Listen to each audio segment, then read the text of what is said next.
அத்தனை தொகுதிகளில் வாக்களித்த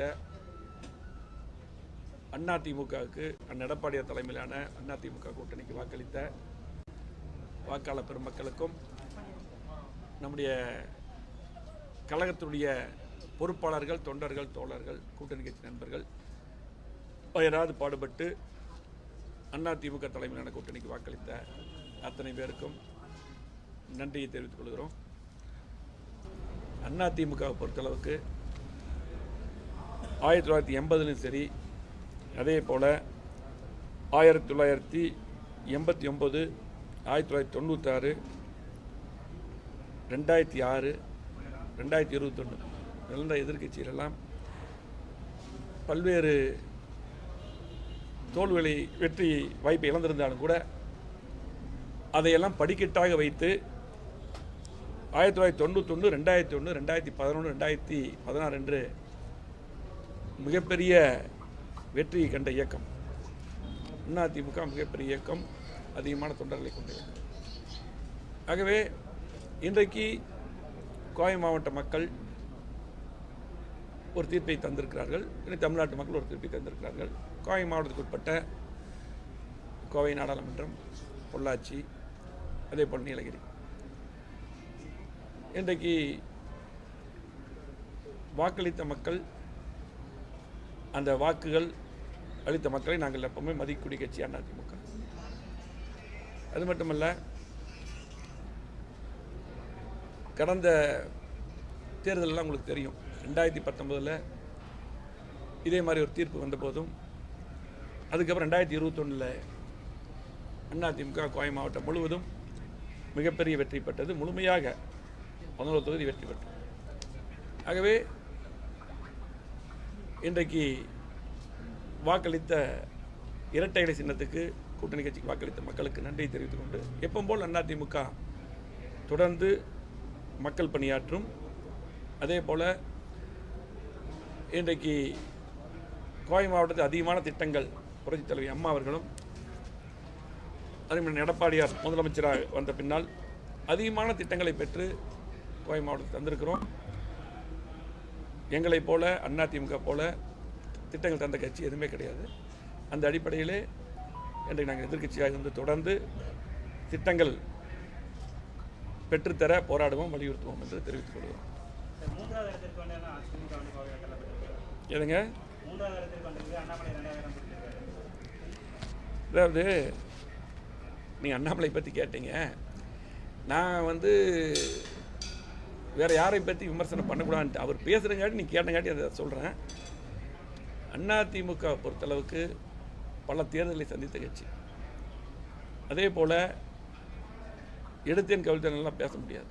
அதாவது அதிமுக பொறுத்தளவுக்கு இந்த தேர்தலில் கடந்த முறை, அதாவது 2019 பெற்ற வாக்குகளை விட 2019 நாங்கள் பல்வேறு கூட்டணி கட்சி இருந்தது, எல்லா கட்சியும் இருந்தது, பிஜேபி உட்பட. அன்னைக்கு 19.39% வாக்குகள் பெற்றோம். இன்றைக்கு எங்களோட தேமுதிக மட்டும்தான். அதே போல் புதிய தமிழ் சின்ன கட்சி. இன்றைக்கு 20.46% அதிமுக வாக்குகள் பெற்றாகவே கூடுதலாக வாக்குகள் பெற்றது. அதே போல் இன்னும் புள்ளிவிவரம் எடுத்திங்கன்னா, திமுகவும் அப்போ பார்த்தீங்கன்னா 33% வாக்குகள் பெற்றிருக்காங்க. இன்றைக்கி 26 தான் பெற்றிருக்காங்க. உங்களுக்கு சரிவு இருக்குது. நீங்கள் பத்திரிகை நபர்கள் அதிமுக மட்டும் பற்றி தான் பேசுகிறீங்க. அது மட்டும் இல்லை, நீங்கள் கேட்டீங்கல்ல, அண்ணாமலை அவர் கொஞ்சம் அதிகமாகவே பேசியிருக்கார் நேற்று. நான் அதுக்கெல்லாம் அவங்களுக்கெல்லாம் பேசக்கூடாது. ஏன்னா தேர்தல் வெற்றி தோல்வி சகஜம். மக்கள் நமக்கு வாக்களித்திருக்கார்கள். வாக்களிக்காத மக்கள் எதனாலன்னு சொல்லி போட்டு அதை ஆய்வு செய்து நம்ம அடுத்தது மக்களுக்கு தேவையான செஞ்சு அடுத்து வாக்களிப்பு பெற தான் இந்த கட்சி முயற்சி செய்யணும்.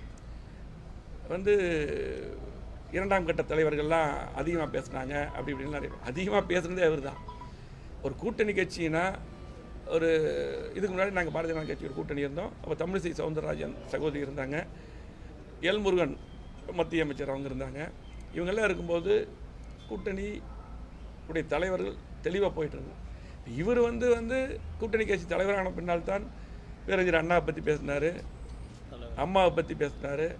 இப்படி எல்லா தலைவரை பற்றி எங்களுடைய பொதுச்செயலர் எடப்பாடியாரை பற்றி விமர்சனம். கூட்டணி கட்சியில் கூட்டணியாகவே இருந்துட்டு ஒரு தலைவர், ஏன்னா இவர் வந்து அரசியலுக்கு வந்து கொஞ்ச நாள் தாச்சு. அப்போ இவர் இந்த மாதிரி இன்றைக்கு சூழ்நிலை, இன்றைக்கி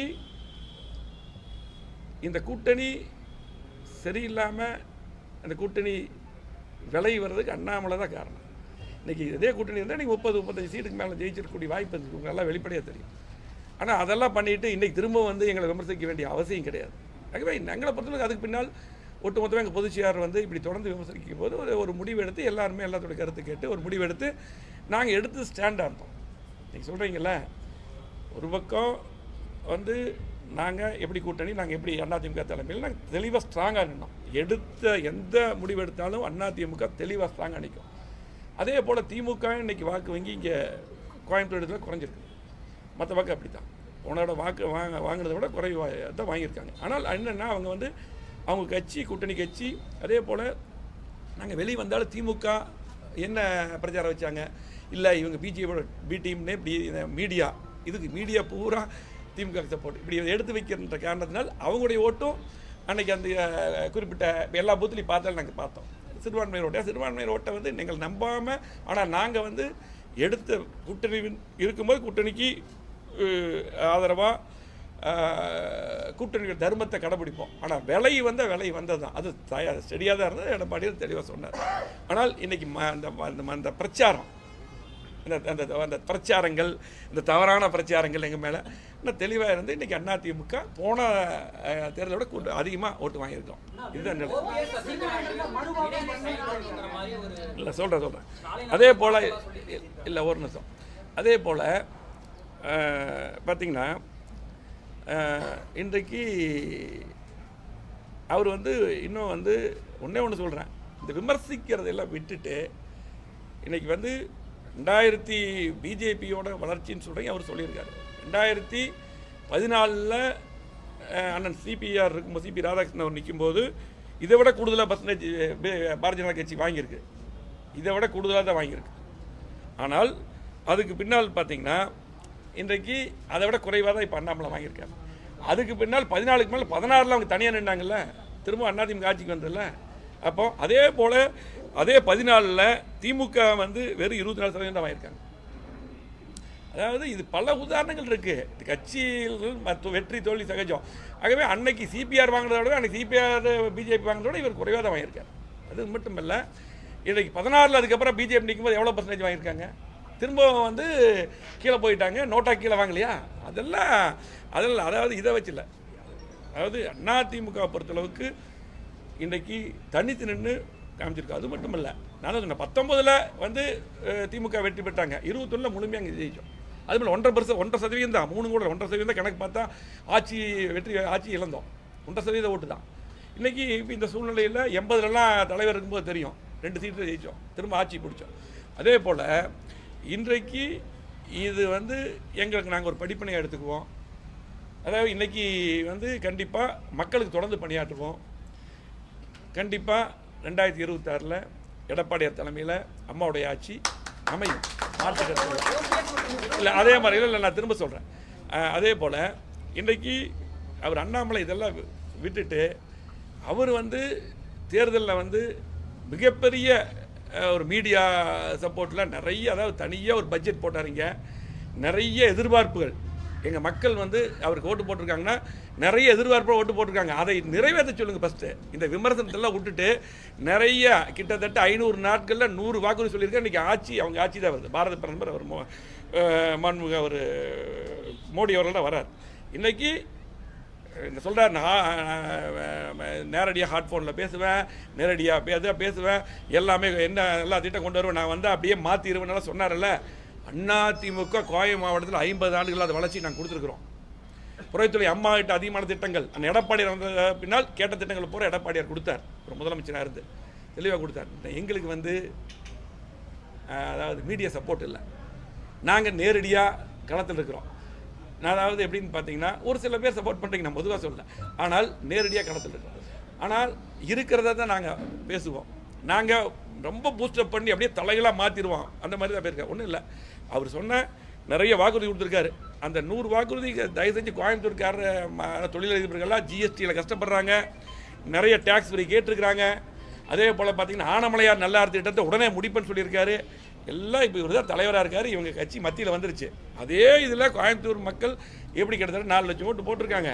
அதே போல் பார்த்தீங்கன்னா இங்கே இருக்கிறவங்க எல்லாம் பொள்ளாச்சியில் சுற்றி எல்லாம் ஓட்டு பிஜேபிக்கு நல்ல ஓட்டு போட்டிருக்காங்க. அப்போது அந்த கூட்டணிக்கு போட்டிருக்காங்க. அப்போ நீங்கள் என்ன பண்ணணும், கண்டிப்பாக அந்த வாக்குறுதி நிறைவேற்றுங்க. ஏன்னா இந்த மாதிரி இப்போ நான் எங்களுடைய கட்சி பற்றி தான் என்ன பண்ணலன்னு பேசுகிறேன். நீங்கள் அண்ணாமலை கேட்டீங்க, அவர் பதில் சொன்னதுக்கு நான் பதில் சொன்னேன். எனக்கு பதில் சொல்ல வேண்டிய அவசியம் கிடையாது. நாங்கள் எங்களுடைய கட்சி நாளைக்கு திரும்ப ஆட்சிக்கு வரணும், அந்த வேலையை தான் பார்க்குறோம். ஆனால் இவரை நம்பி எல்லாம் ஓட்டு போட்டவங்களுக்கு கொடுத்த வாக்குறுதிகள், ஏர்போர்ட் விரிவாக்கம், இன்னும் பார்த்தீங்கன்னா இன்றைக்கி எல்லா ஒட்டுமொத்த மக்களுடைய பெரிய எதிர்பார்ப்பு நீட்டு இருக்கக்கூடாதுங்கிறாங்க. எல்லாமே பண்ணச்சு சொல்லுங்கள். அதே போல் மேகதாது அணை கட்டுமன்ட்டு இருக்காங்க, அதெல்லாம் தடுத்து சொல்லுங்கள். நிறைய பிரச்சனைகள் செய்யலாம். 3வது முறையாக வர்றாங்க. இந்த வேலையெல்லாம் அவர் பார்த்தாங்கன்னா மக்கள் இல்லை. ஆமாம் பாருங்க, அண்ணன் சொல்லுவார் 100 நாளில் ரேஷன் கார்டு தேங்காய் எண்ணெய் தரேன் இருக்காராம்மா. இதையெல்லாம் தயவு செஞ்சு பண்ண சொல்லுங்கள். ஏன்னா அவர் இந்த தடவை இங்கே நின்றுருக்கார், அடுத்த தடவை வேற எங்கேயாவது தொகுதியில் போய் நிற்பார். அப்புறம் அவர் நிறைய சொல்லியிருக்கார், நான் இங்கே தான் படித்தேன் எல்லாமே. அதை மட்டும் பண்ண சொல்லுங்கள். நான் இதுக்கு பின்னால் எங்களுடைய கட்சியில் ஏன் மக்கள் ஓட்டு போடல, இதை சரி பண்ணுற வேலையை தான் பார்க்குறோம். அவர் மாதிரி இந்த மாதிரி விமர்சனம் திரும்ப ஆரம்பத்தில் விமர்சனம் பண்ணி கூட்டணி போயிடுச்சு. இப்போ திரும்ப அவரே தொடராரு. எங்களை பொறுத்தளவுக்கு நாங்கள் தெளிவாக இருப்போம். கூட்டணி இருந்தாலும் சரியாக இருப்போம், கூட்டணி இல்லாமல் விலை வந்தாலும் தெளிவாக இருப்போம். அதுதான். ஆனால் அதை தான் இன்றைக்கி திமுக மற்றவங்களும் இவங்க பின்னாடி கூட்டணி முன்னாடி கூட்டணின்னு சொல்லி போட்டு எங்களுக்கு பார்த்தீங்கன்னா ஒவ்வொரு பூத்து சிறுபான்மை இருக்கிற பூத்துலாம் அவங்கள நம்பாமையே பண்ணிட்டாங்க. நாங்கள் அப்படி இல்லை, இப்போ தெளிவாக இருப்பாங்க, சிறுபான்மை மக்கள் தெளிவாக இருப்பாங்க. எடுத்த இதில் எடப்பாடியாரும் சரி அதிமுக எந்த ஸ்டாண்ட்லையும் தெளிவாக இருக்குங்கிறத தெளிவாக இருப்பாங்க. அதே போல் அதிமுக மாதிரி நான் அமைச்சராக இருக்கும்போது எடப்பாடியாக இருக்கும்போது, அதே போல் அண்ணாதுரை தமிழக இருந்தால் நாங்கள் எல்லாம் எம்எல்ஏ எல்லாம் இருந்திருக்கோம். இவ்வளவு திட்டங்களை கேட்டு வாங்கி செஞ்சுருக்கிறோம். அப்படி ஏதாவது ஒரு 10% செய்ய சொல்லுங்கள், பிஜேபி திமுக செய்ய சொல்லுங்கள். ஆகவே அதிமுக பொறுத்தளவுக்கு மக்கள் கூடுதலாக தான் வாக்களிச்சிருக்கிறாங்க. பிஜேபி நிறைய பெரிய கூட்டணியில் இருக்கிறத விட இன்றைக்கி கூடுதல் நாங்கள் ஓட்டு வாங்கியிருக்கிறோம். கண்டிப்பாக 26 மிகப்பெரிய வெற்றியை கண்டிப்பாக அதிமுக பெறும். எடப்பாடியார் முதலமைச்சர் வருவார். உறுதுணையாக இருந்து நாங்கள் சிறப்பான முறையில் பயலாட்டுவோம்.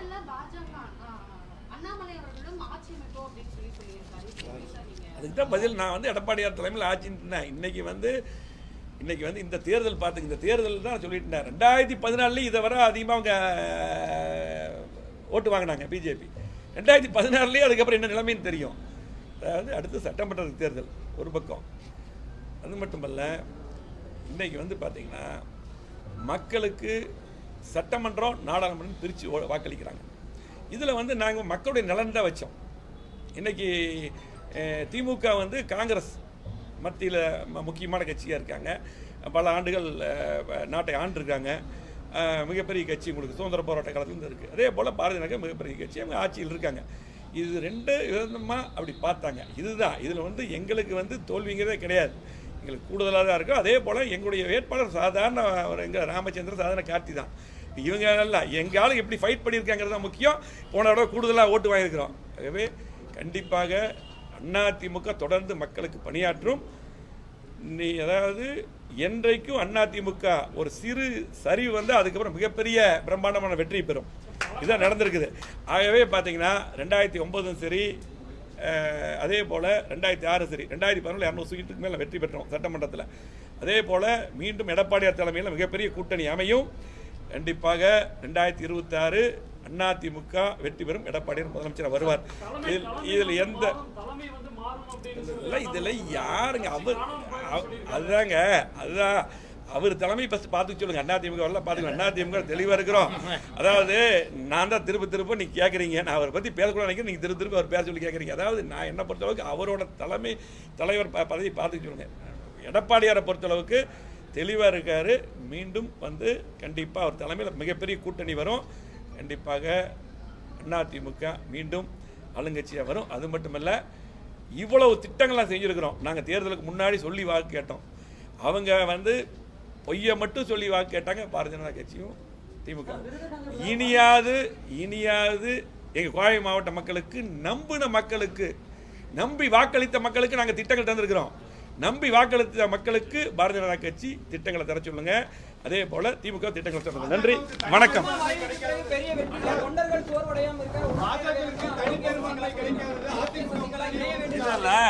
தொண்டர்கள் சோர்வடையாம எப்பவுமே எங்கள் தொண்டர்கள் சோர்வடைய மாட்டாங்க. அது மட்டுமல்ல, எங்களது பொதுச் செயலாளர் தெளிவான அறிக்கையை கொடுத்துருக்காரு. அந்த அறிக்கையை படித்து பாருங்க. ஆகவே எங்களை பொறுத்தளவுக்கு அதிமுக தெளிவாக இருக்குது. இந்த தோல்வியெல்லாம் எங்களது வெற்றியுடைய படிக்கட்டு தான். நன்றி, வணக்கம்.